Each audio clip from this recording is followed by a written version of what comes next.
Hello friends, myself Akshay Swami. I am from Asansol, West Bengal. Now we'll be talking about homeopathic posology. By posology, we mean the science or doctrine of dosage. So, a physiological dose means a dose of a drug, empirically selected of sufficient quantity and strength to produce a definite predetermined effect or group of symptoms. Practically, it amounts to the maximum dose consistent with safety. A physiological dose of atropine or belladonna, for example, is one sufficient to produce dilatation of the pupils, dryness of the mucous membranes, and flushing or turgescence of the skin.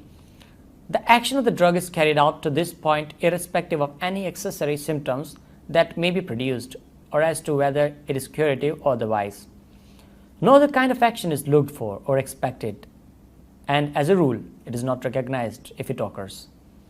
The intent is to produce a direct, definite drug effect. That other effects not desired nor needed are produced, incidentally, does not matter.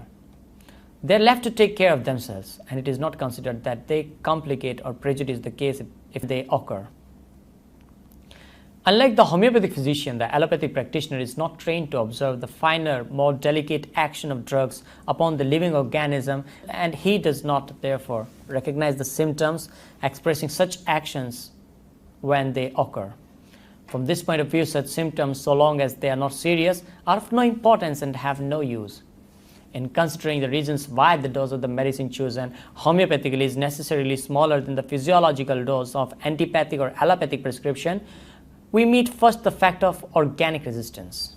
Every living organism is endowed with an inherent automatic power of reaction to stimuli. By means of this power, the organism offers resistance to everything which tends to injure or destroy its integrity or disturb its normal functioning. Resistance is manifested by suffering, pain, fever, inflammation, changed secretions and excretions, etc. This power is displayed when drugs are administered because drugs are inimical to health, in proportion to their power and the size of the dose. When the similar or homeopathic drug is administered in disease, little or no resistance is encountered because the sphere of its action has already been invaded and its resistance overcome by the similarity acting disease producing agent. The affected organs or tissues are open to attacks from without. Susceptibility to the similar drug is therefore greatly increased. The homeopathic drugs acts upon the identical tracts involved in the disease process in a manner similar to the action of the disease producing cause itself. In order that the suffering of the affected organ may not be increased and the patient injured, a much smaller dose must be given. The homeopathic dose, therefore, is always a subphysiological or subpathogenetic dose.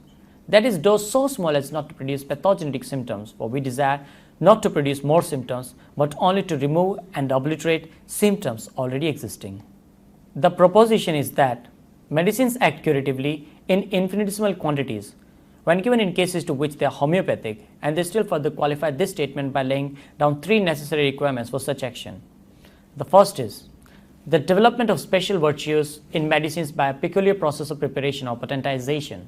Second, the increased susceptibility to medicinal impression produced by disease. Third, the selection of the symptomatically similar remedy.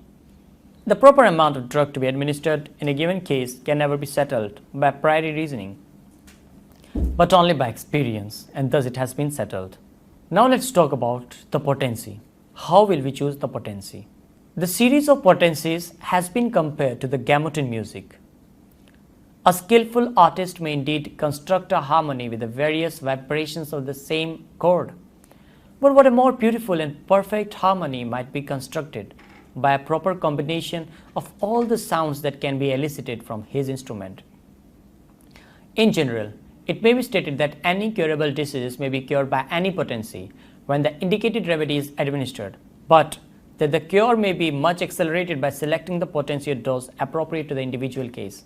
5 considerations influence us in the choice of the dose. The first is the susceptibility of the patient.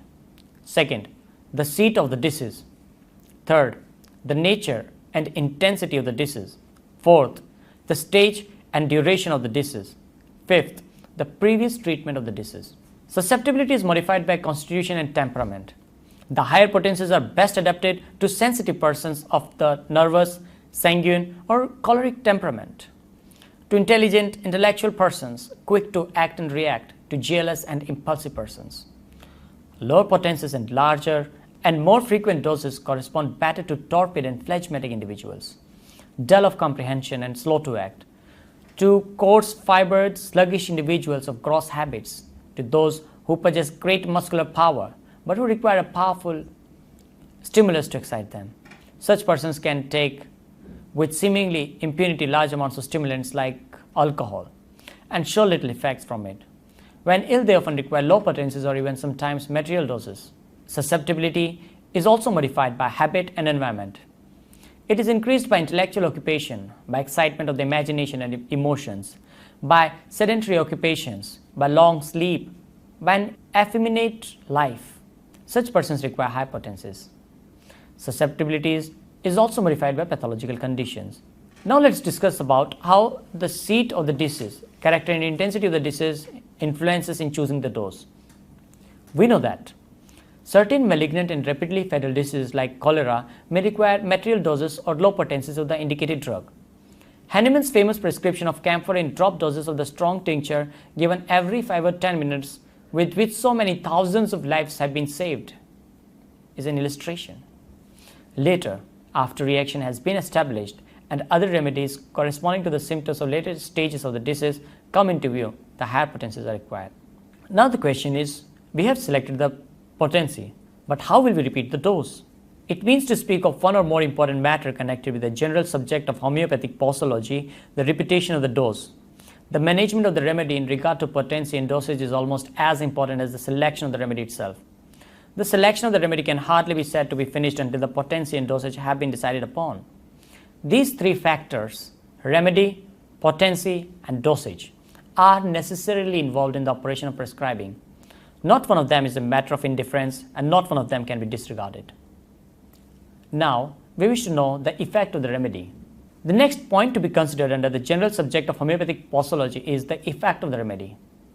After we have selected what we believe to be the indicated remedy and administered it in proper potency and dosage, it is our duty to observe the patient carefully in order that we may correctly note and intelligently interpret the changes that occur.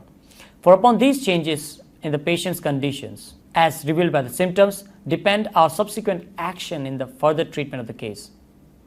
The action of a remedy is shown by changes in the symptoms of the patient. Upon the character of those changes depends our further course of action.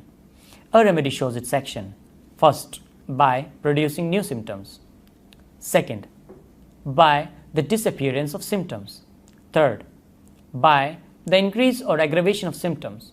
Fourth, by the amelioration of symptoms. Fifth, by change in the order and direction of symptoms. So this was all about the important points that we have to cover while we are studying about the homeopathic posology.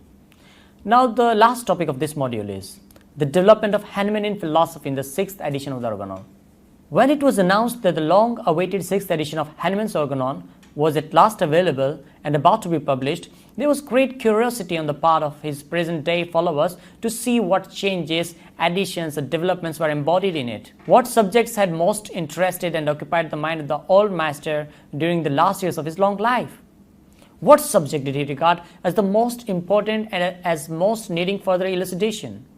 Had he changed his mind in regard to any of the fundamental principles of his philosophy? Had he formed any new theories? Had he changed his method of applying the principles which he had laid down in former editions? Speculation on these questions were widespread. There were some, like the writer, who believed that the few changes would be found in the practical rules and methods which had stood the test of more than a century of experience and proved their permanent value in the cure of innumerable cases of disease. They expected that the changes would consist of a further development and elucidation of those theories and concepts which constituted the latest former additions to his system abstruse subjects which did not appear or were only lightly touched upon in the early editions. Subjects, for example, like those of vitality, dynamism, and potentization, which were the last to be developed and introduced into the Organon.